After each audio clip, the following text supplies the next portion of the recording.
우리나라 경제 성장률이 마이너스를 기록했습니다. 한국은행이 올해 1분기 경제 성장률을 마이너스 0.3%라고 발표한 건데요. 2008년 글로벌 금융위기 이후 10년 만에 최악이라고 계속 기사가 나오니까 뭔가 문제는 문제인 것 같은데 가늠이 좀 잘 안 된다고요? 한번 알아보겠습니다.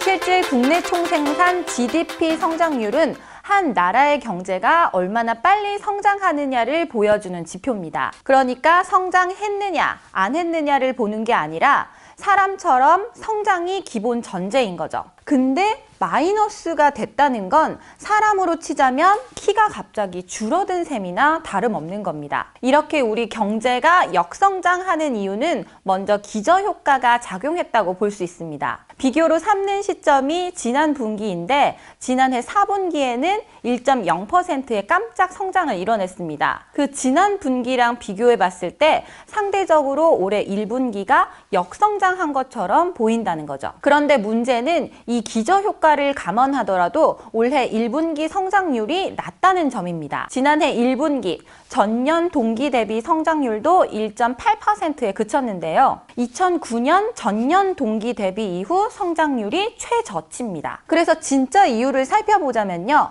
수출, 투자, 소비 이렇게 세 가지가 부진한 탓이 큽니다. 우리의 수출 주력 품목인 반도체가 수출 부진에 빠졌고요. 반도체 제조 장비 등 설비 투자도 전분기보다 약 11%나 하락했습니다. 이 같은 설비 투자 하락률은 98년 외환위기 이후 거의 21년 만에 최저치입니다. 여기에다가 정부 지출이 줄어든 것도 한몫했습니다. 지난해 4분기 우리 경제를 지탱해오던 정부 지출이 1분기에 싹 사라지면서 우리 경제의 민낯이 드러난 셈이죠. 하지만 우리나라 경제 성장률이 마이너스를 기록했다는 것 자체가 거시경제이다 보니까 우리에게는 실제로 와닿지는 않는데요. 당장 글로벌 금융위기나 외환위기 때처럼 대규모 구조조정에 의한 실직 등이 일어나지 않아서죠. 그러나 저소득층에는 이 충격파가 고스란히 전해지고 있다고 합니다. 실제로 베이비시터나 가사도우미 등으로 일하시겠다는 분들이 부쩍 많아졌는데요. 입주도우미를 썼던 사람들도 경기가 나빠져서 입주도우미를 쓰지 않고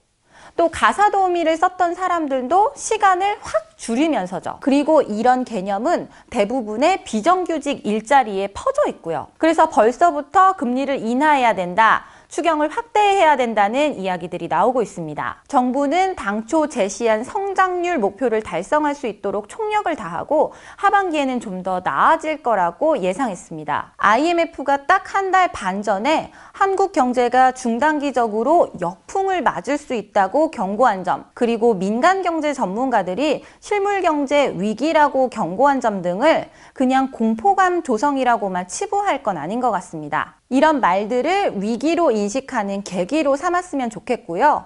이 상황에 따라 경제 정책을 조율하는 현명함을 발휘했으면 좋겠습니다.